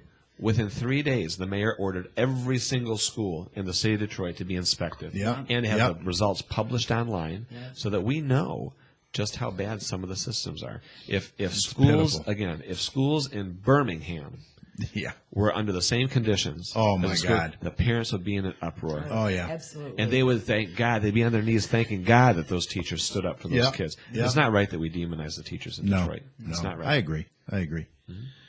All right, let's move on here. You had the Pom-Pon Champs. You got it right. From Garden City. Yeah. They visited. I'll tell you what was so cool Pretty cool. about that visit. Well, even being in the Well, I saw you Senate do the now, line dance or whatever. as a high kick. You look like a rocket. I do. I can do about the low to mid kick. I can't really do the high kick. One of the cool things about being in the Senate is because you're a smaller chamber, you're a bit more collegial. we have the opportunity to essentially stop session at any given time for special presentations and recognition. Oh, okay. You don't have that in the house because it's so big. Yeah. And it's like herding cats over there. And so when we saw, I saw it on Facebook. A friend of mine, Jackie Dicker, her daughter had actually come to visit me when she was in 3rd grade a couple of years ago. Saw her talk about, Garden City High School had won the state championships for Pom-Pon. Yep. And I saw the middle school had won it. So I got on the phone and I hit up Derek Fisher, as you know. Oh, yeah. And I said, Derek, we're going to have my staff call you. We're going to set up a day. We're going to bring the girls to Lansing, give them the recognition they deserve. And so the girls came up, I think it was 2 weeks ago at this point. They had their uniforms on. They brought the trophies, had the opportunity to introduce the Senate to the high school varsity Pom-Pon team and the Garden City middle school Pom-Pon team, 2016 state champs. Garden City varsity has won state champions 9 of the last 12 years. Yes, I was just going to say that. 9 of the last I didn't know 12 how years. many years, but I knew they were really good. I joked on the Senate floor. I said, we've got candidates for president who say, we're going to do so much winning, you're going to get tired of winning. I said, these girls know a lot about winning. Yeah, they do. And what was cool, I told the girls, and I tell this story all the time. When I was in high school, I went to Crestwood, and when I was a senior, I was dating a girl who was a junior who was on the Pom-Pon team. This is 2004, and they make it to the state championships, and it comes down to the final 2. Yeah. Crestwood, No. me and my girlfriend, and Garden City. Oh, And Garden City won. Wow. And so I tell these girls, I said, you girls broke my girlfriend's heart 12 years ago. And I was talking to her before this, and we're still friends. That's funny. And I said, I know I'm going to tell the story about it. She good. said, just make me look good, when you tell the story. But it was a great time, and it was great to, It is always really cool when you get to brag about your community. Oh, yeah. And when you get to bring your community to Lansing to show off and introduce to other senators. There's just a lot of pride in that for me. So I really thought it was cool. Yeah, it was. It was good pictures. Good You know time. who in Garden City has been very strong in promoting the Pom-Pons? No. Jody Dodge. Oh, yeah. that's true. Well, That's true. is Devin her daughter? And I think Devin's... She's coaching. Yeah, she's very heavily involved with it. Yeah. Yeah. So it's just great. It's great. It is. It is. I'm very happy about it. Yeah, it's cool. All right, and last, let's get your impressions on the primary. Boy, big upset there. Huge. The Democratic primary in Michigan was the largest upset in history. Yeah. When it came to polling and predictions. Yeah, they were talking 20% the other way. 20%. Yeah. And I will say this, and it's been said a number of times. Yeah, I felt the burn. Yeah, okay, so there he voted. It's I just think it's great that so many people showed up to participate. Oh my gosh. A record, over a 2 million. a primary voting record here in the state of Michigan. Obviously, I'm pulling for the Democratic side of the ticket, per usual, but in particular this year, given some of the candidates. Yes. Both of the. I respect the fact that Hillary and Bernie will sit there and they will debate the issues. They're not talking about Bingo. how big Bernie's hands are. They're not talking about Hillary, How wetting herself. how short you are. Yeah, it's talking about the. Half of me is angry because I know the debate started 20 minutes ago. And Yeah, I got it on DVR. But, you can watch it if you want. It's been a healthy process. Yeah. But I think we would be unwise to not try and better understand why Donald Trump is able to tap into the support that That's he the is. thing. That's the thing. I don't agree with what he says. I don't agree with how he says it. But doesn't he have people talking? But he's got people talking. He's got people engaged. Yep. And the people that are voting for him, I think, are the product of a number of things, one of which is people are just frustrated. Right. Well, they're tired of the establishment. They're tired of the establishment. He is the most anti-establishment as you get. He is. I have counted on at least 10 fingers throughout this debate. On them In this big country. hands. On my decent hands. All right, Donald Trump attacked John McCain. He's going to be done. There's no way you can attack John McCain. I know it. And then Donald Trump attacked Megyn Kelly. Oh, he's done. And then Donald Trump attacked this and that. And then And he he went attacked the Pope. And do you remember when he said I could go out in the middle of Times Square and shoot somebody and not lose any votes? But he keeps building support. I know it. And so I think part of it is, and I say this to my Republican friends, a lot of things have been done and said on the Republican side of the aisle, when it comes to campaigns, quietly or backhandedly or insinuated. Not with this guy. And Trump's just coming out and saying it. He just says it. And so people have been programmed to be Yes. receptive to that. Yes. But aside from the policy issues, which are absolutely horrendous, truly he's horrendous. Mm-hmm. The fact that people are very frustrated with what they see as entrenched politicians. Yep. They're willing to say, I don't give a dang what he says. Just the fact that he's an outsider makes me think that he's better. It would be wise. It would be unwise to ignore that. I think You can't. And for the same reason that Trump is doing so well, Bernie is doing so well. Yeah. Bernie is saying, I mean, when you break it down, aside from some very different policy initiatives, They're both appealing to have the same sentiments. a very populist Bingo. message about, the system is broken because of X, Y, and Z. Yep. Bernie rails against special interests and lobbyists. Yep. The Top same way 1%. Donald Trump does. Yep. Well, Donald Trump is the top 1%. But he sits there and rails. He rails against the lobbyists. He rails against the money in politics. Yeah. He rails against the same things Bernie does. That populist message. There's a similarity there.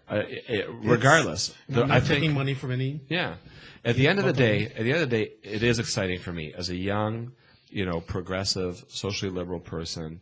The country is shifting, believe me. Oh, yeah. The Republican Party is going to come out incredibly, fractured in many ways at the end of this. They're imploding. Bernie Sanders, though he may not be the nominee, is shifting Hillary farther to the left. Mm-hmm. They're shifting collectively that conversation farther to the left. The younger generation of Republicans and Democrats have fewer differences amongst them than the older generation does. And so as our generation continues to get older, you're going to see the country shift in a very serious way. Yeah. And so to be in my position, 29 years old, as a state senator, knowing that, God willing, I've got 40 years, 50 years, 60 years ahead of me of watching or participating in the political spectrum, I'm really excited to see where it's going to be things are going to something. shift. Yeah. And so it's just, as they say, it's an exciting time to be alive. I mean, Cheryl gets so fed up with me because I love politics. I do. Yeah. I It's love intoxicating. politics. I mean, I watch all the debates, Republican, Democrat. Mm-hmm. It's entertaining. It's sad. It's all the above. You know what I'm I saying? laughed, I cried. It really, it Yeah. is. It's just honest to God. Did he say what I thought he said? Right. And people are buying into it. They're buying into it, and it's scary. Well, it's like even with Bernie, I think Hillary tried to hit him really hard on some of these trade agreements. Yeah. Tried to hit him on the auto bailout. Here's Well, the that thing. backfired on her. though. Hitting Bernie about being anti-worker or anti-middle class. I mean, it's like somebody trying to attack me for being anti-veteran. Yeah, no, no you one's going to can't- believe it. No one's going to believe it because no. you have such a track record of fighting. Yes, for these goes people at way this point. back. Yeah, I mean, you can't do it. So she tried unsuccessfully there. Yeah, that and hurt these her. trade agreements. Bernie's saying these trade agreements. He thinks it hurts Her the middle husband. class. He thinks it Happens. hurts the workers. Yeah. And the workers who have been negatively affected by those trade agreements are saying, you know what? He's right. He's got a point. He's right. And so, Hillary is completely recalibrating. She's definitely got to Completely regroup the wagons.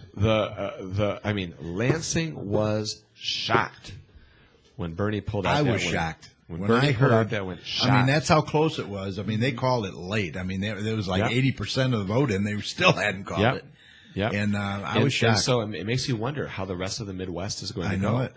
Super if- Tuesday coming, man. It's going to be huge. If Bernie, Now say it's he winner pulls take off all. another upset, yeah. Winner takes all now. If Bernie pulls off another upset in the Midwest, you get past the 15th, of March. Late March, early April is very friendly Bernie territory. Yep. Very friendly. Yep. And then when you swing, the South, which is going to go Republican anyway in the general. Yeah, Hillary's Yeah. Now that cleaning we're- up there, but she yeah. isn't going to do it in the general election. Now that we're out of the South, you're going to start hitting your Midwest states. Bernie's won Minnesota. He's Yep. won Michigan. Yep. If he can pull off, like an Ohio, Indiana, Illinois, a Pennsylvania, a New York, he's going to pull off California. Yeah, look out. These winner-take-all systems, he is a incredibly viable candidate, Absolutely. and we need to be taking him I do seriously. not count him out at all. Right. Not at all. Right. And so, again, I think it's good because it's making Hillary take a serious She's got to work look. for it now. She's got to work. She's got to work for it. She thought Michigan was going to be a cakewalk. I'm telling you. Right. Right. And it wasn't. I tell you, I just saw somebody posted a video from Bernie's rally in Tampa, Florida this Yeah. morning. Man, I would kill if I could get a rally like that. I You couldn't, will. I couldn't You will believe someday. I couldn't believe it. He does. But He that's brings good. them in. And again, it's going to sound so dang cheesy. whether it's Trump with 30,000 people or Hillary with 30,000 people, dang, it's good to be in the USA where we have the right to participate. Oh, yeah, When so many other countries around the world don't Say have what it. you want, man, but this is the greatest country there is. Thank God for that. Yes, sir. So, yeah, I've had no shortage of things to work on lately. You've been busy, and No shortage. So, yeah. Well, you're doing a good job. I appreciate that. Absolutely. Helps And me keep the weight appreciate off. We appreciate you, what you do, and coming here and visit with us when you can. And Yeah, our condolences about yeah, your grandmother. And I great appreciate grandmother. that. Great I grandmother. appreciate that. You know, She lived a great life. She was 97, and she lived a great life. And I will tell you what was such a blessing for me.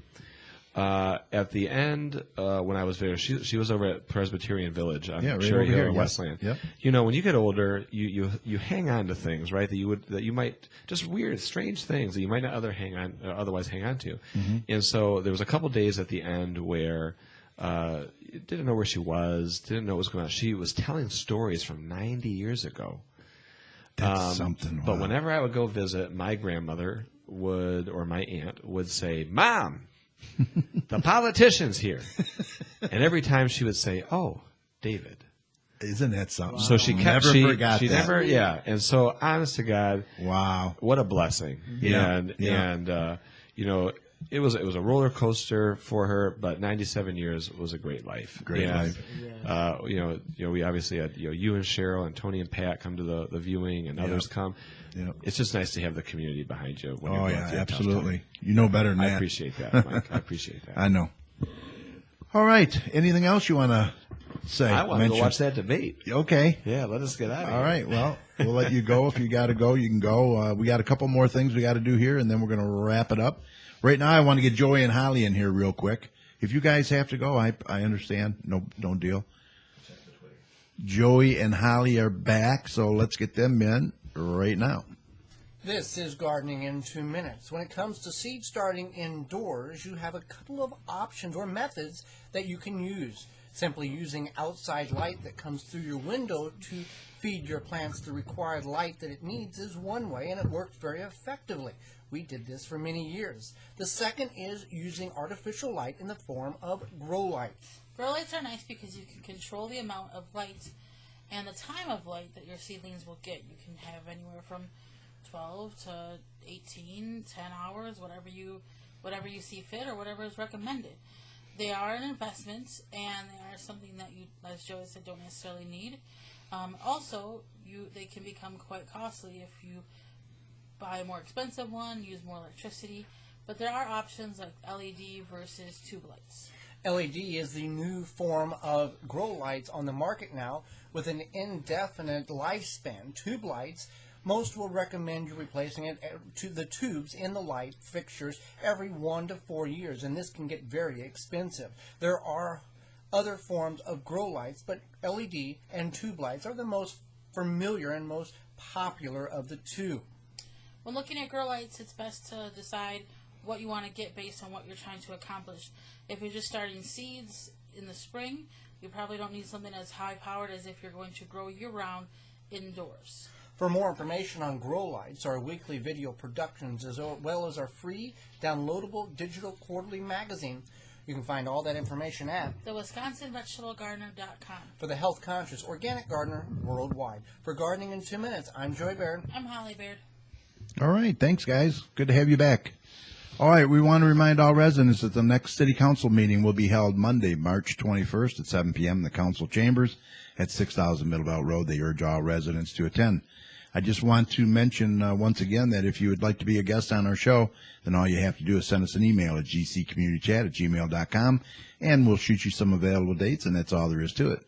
Maybe you own a business, belong to an organization, you'd like to share your information with us and the surrounding communities. If so, this is the forum for you. Once again, email us at gccommunitychat@gmail.com or give us a call at 734-788-9319. We look forward to hearing from you.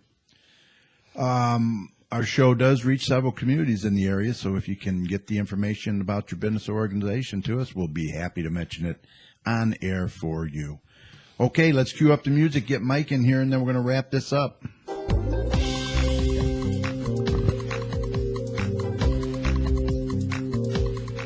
Hey, it's time to get Mike in here for some community announcements. So, Mike, take it away. Yeah, not Buddy Holly yet. No. Thank you, Kerry. By the way, if you're going to get Sue Mason and Glenn Anderson on future shows, you don't want them together unless you're going to do a Meet the Candidates night. Right, I was thinking I maybe might we'll want do to a watch town that, hall though. meeting. I might want to watch that. Well, yeah. And there's a personal announcement being sent out to Glenn Anderson at the Kiwanis Key Club Hungry Bowl dinner. He won a basket after he left, and it's in the back of my car. I'll deliver it at the okay. on Monday when we have the coffee hour. Yeah. All right. On our other announcements, many of them concerning the library again, of course. On Yep. Thursday, which is March 17th, a week from today, the Garden City Public Library will be celebrating St. Patrick's Day in a fun and creative way. Craft night from 6 to 7. Attendees will be making holiday theme cards. If you're interested in attending, please call ahead to register at 734-793-1830. Stress Buster Adult Coloring Night. Who's ready to relax with some coloring pages in chocolate fondue? You know, that has gotten really, really popular. Adult coloring books. It really has. It's stress-free. I've noticed. They have it on your phone even. I've noticed quite a few of my friends are doing it. Yeah. And they're really nice colors. Yeah, they are. They have. Very, very nice. Yeah. Detailed. Come to the library Monday, March 21st at 6 p.m. to do just that at our Stress Buster Adult Coloring Night. Of course, the most important part of the evening is the free chocolate fondue, which will be available Jeez, I for might all go who for just for attend. that.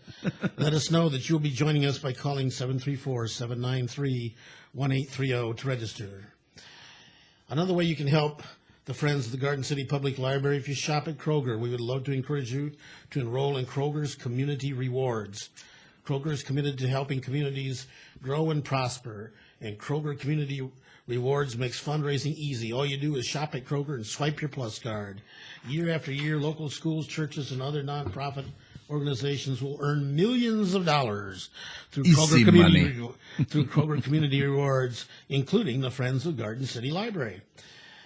Sign in or create an account or enroll once signed in, and you can enroll or update your community rewards under your account settings.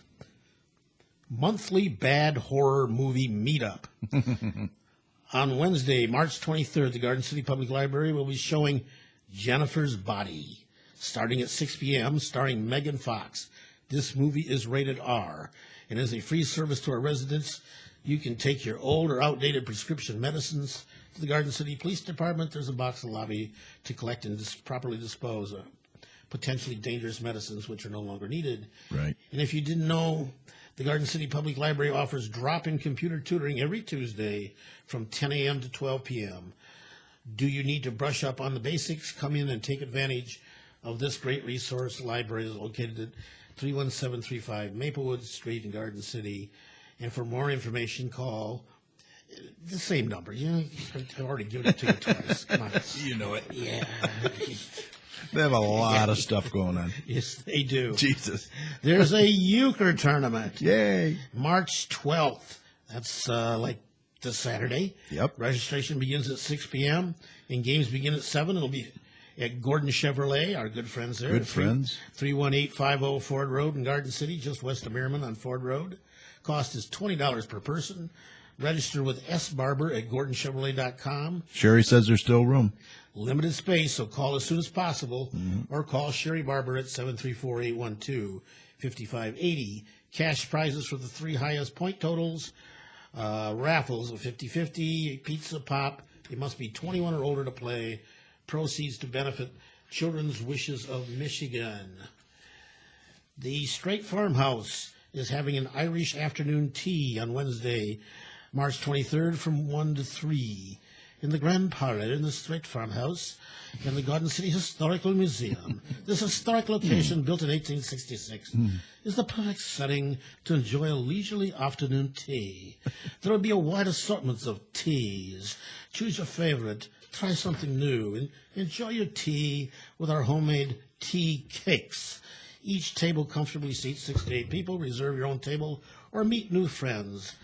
There's a very limited engagement, so make sure to reserve early so you don't miss out. The event is only $10 per person. All the proceeds go directly to support the Straight Farmhouse and the Garden City Historical Museum. Tours of the museum are available. Your hosts are all volunteers. Share this heartfelt occasion with your friends and family, knowing that you're helping keeping our history alive. For reservations, call 734-838-0650. Please RSVP by March 20th. Payable by cash or check. Payable to FGCHM, Friends of Garden City Historical Museum. Speaking of the farmhouse, did you see the new banners they put up in downtown Garden City at Real Middletown? sharp. Real Very sharp. nice. Very nice. Friends of the Garden City Library would like you to help them fund our new future library, and it's as easy as pie. In fact, Elizabeth Jean's Pie Kits, you can buy a pie, 8 delicious flavors to choose from. Purchase your pies at the library and participating locations. Thank you for your support. Proceeds go towards the Garden City Library Building Fund. So if they sell about 8 million pies, I think we'll have a down payment on that new library. 8 million. Well, it'll take a few. Yes, it will. You can speed the process up by just making a straight-out donation to the Library Building Fund. Garden City Library is at, of course, 31735 Maplewood Street, and you know the phone number. Oh, God. The Garden City American Legion Post 396 Sons of the American Legion is having a bowling fundraiser Saturday, April 9th, 2016 at Westland Bowl, 5940 North Wayne Road, Westland, Michigan. Registration starts at 12 p.m. Event starts at 1. It's $15 per person. Includes 3 games, shoes, pizza and pop, raffles, and a 50-50. Come and help us raise funds to support our veterans. David would agree with that. Yeah, exactly. The Garden City Kiwanis Club is having the funniest of funny comedy night.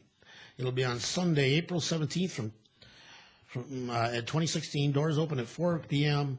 Show starts at 5 p.m. And it's at Albert's on the Alley, 5651 Middle Belt Road, Garden City, Michigan. The headliner is Mike Green, and of course our local host is Kevin Kramus. I understand Mike Green is kind of a family-oriented comedian. He's going to be probably a little less colorful than comedians we've had in the past. Still 21 and over, though, right? Yeah, it's at Albert's on the Alley. Yeah, it's definitely 21 or over. There's a Community Shred Day. The spring one is coming up on Saturday, April 30th from 10 a.m. to 1 p.m. in the City Hall parking lot, enter off Central from Ford Road. It's at City Hall's at 6000 Middle Belt Road. You can also drop off your food donation to our home pantry.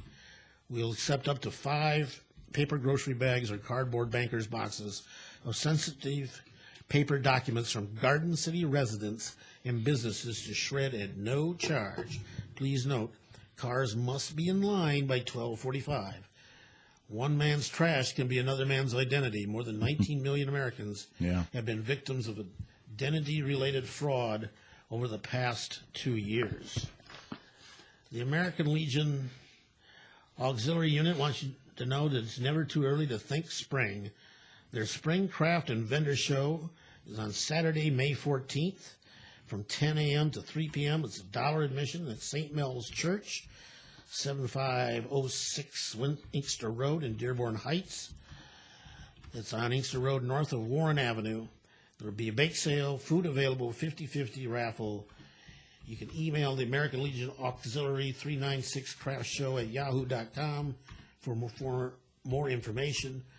All proceeds go to help our veterans and their families. And finally, Coffee with Knezek. Please join Senator David Knezek for a casual conversation about what's important to you and your community. The next one will be on Monday, March 14th. David has them at all 5 of his city locations that he represents. The Garden City one is always at 10:30 to 11:30 at Maplewood Center on Maplewood Street. And well attended. Yeah, we usually fill up the room pretty good. Yep. And when's the next one? It's Monday. Oh. And Glenn Anderson is going to get a basket at that one. So. And That's it, right? That's it. All right. Senator, you had something else? Two things. Okay. I mentioned earlier DPS. Yes. Monday, the governor has asked me to be in Lansing to finalize some of these negotiations on DPS. Colin will be filling in for me for my coffee hours on Monday. Who will? Colin. Okay, I just- yeah. But Glenn and Julie will still be there, and Colin will Okay. be there.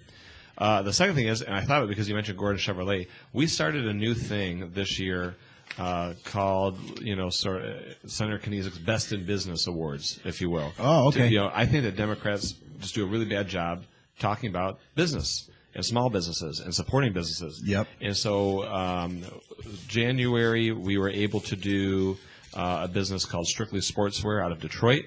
February, we were going to honor Gordon Chevrolet. Here in Awesome. Garden City. So we've got a tribute done from me and Julie and the governor, and wow. we're just setting up a date right now to make that presentation to him, and we're Let me excited know, about will it. you? Yeah, Let me I'll know the you day. I'll let you know. Yeah, they're awesome people, man. They're really great. They've Really done great. a lot for Garden City and really involved in the community. So we're going to try and do one a month. And Awesome. so I'm going to go to Detroit, Garden City, Dearborn Heights, Inkster, Redford Township. Okay. And then just keep repeating like it that. for the next, knock on wood, next 7 years. Very good. Mm-hmm. Awesome. Okay, cool. We'll look forward to that. Yes, sir. All right. Are you a business owner, citizen, community advocate interested in serving the business community? If so, Garden City Business Alliance is looking for you. Becoming a member is very easy. Just visit our website at gcbiz48135.org and fill out the contact page or give them a call at 734-788-9319. Also visit their Facebook page at facebook.com/Garden City Business Alliance. So why not consider joining the GCBA and be a part of the moving the business community forward? Or better yet, why not come to their next membership meeting, which is tomorrow, Friday, March the 11th at 9 a.m. at the Straight Farmhouse Museum in the Grand Parlor, 6221 Merriman Road. And I just want to thank Mark Hammer once again and everyone involved over at the Straight Farmhouse for hosting our morning GCBA meetings for us. You do a great job, and we really appreciate it. So we hope you'll be able to attend. We would love to meet you and hope that you'll become a member of the GCBA. Okay, before we sign off tonight, please jot these numbers down. If you'd like to become a volunteer for the DDA and any of their events, please give Kim or Teresa a call at 734-261-2830. The DDA office is located at 29213 Ford Road. And once again, if you want to become a member of the GCBA, a volunteer for any of their upcoming events. And by the way, the Taste Fest is coming up. Tickets are going to be available April 1st. And we're taking sponsorship now for the Taste Fest. So if you're interested, give them a call at 788-9319 or contact them through their website once again at gcbiz48135.org. Both the GCBA and DDA are working on events and dates now. And they're always looking for volunteers, so we'd love to see you get involved. Contact them today. Well, I think we're ready to call this a podcast. Sorry. Podcast. I want to thank my co-hosts, Tom and Mike, and our guests for tonight, Senator David Knezek and Brenda, the butterfly lady from Brenda's Butterfly Habitat. Thank you. I hope you enjoyed yourself. Thank you for having me tonight. Absolutely. Anytime. You're welcome back. Also, thanks to everyone who joined us in the chat room. We had quite a few in there tonight. It was nice to see you all, and to those that will be listening and downloading the show later, and also those watching us on our YouTube channel, we really appreciate your support every week. Remember, the audio from tonight's show will be made available on Facebook shortly after we sign off at facebook.com/GCChat.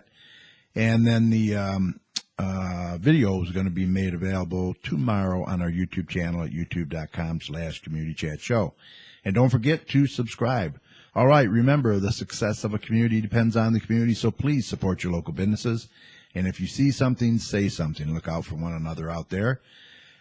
For all your weather information, be sure to head on over to DopperTomsWeather.com. He's got a great little website over there. So on behalf of Tom, Mike, Holly, and Joey, this is Carrie saying take care and see you all next week, March 17th, when our guest's going to be Tom Borg from Tom Borg Consulting. That's right, St. Patrick's Day. We'll have to wear our green. The senator had his green tie. Yes. All right. See you next week on TalkShoe.com, show ID 82757. Good night. Take care. See ya.